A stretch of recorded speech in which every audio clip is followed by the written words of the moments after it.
ये क्वेश्चन है यूपीएससी 2019 का। Which one of the following is not true reference to air masses. तो पहला कह रहा है air mass forms either in tropical और पोलर रीजन।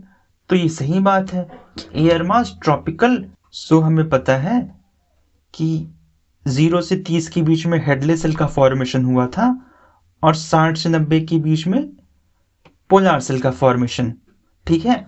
और इनके बीच में किसका, फेरल सेल का फॉर्मेशन हुआ था।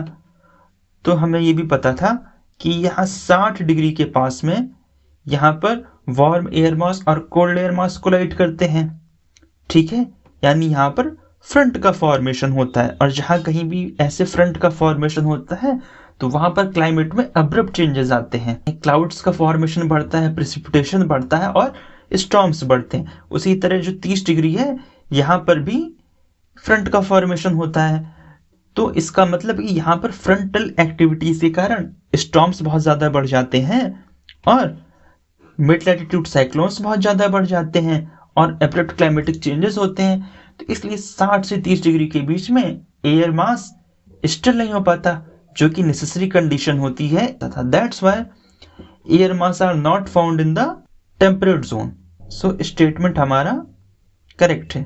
अगला कह रहा है air mass develops on continents as well as over oceans. तो ये भी स्टेटमेंट सही है, बिकॉज ये दोनों जगह पे होगा। तभी हमारे पास में 2 टाइप के एयर मास थे, आइदर कॉन्टिनेंटल और मैरीटाइम। फिर डी कह रहा है air mass changes the weather condition. तो ये भी सही स्टेटमेंट है।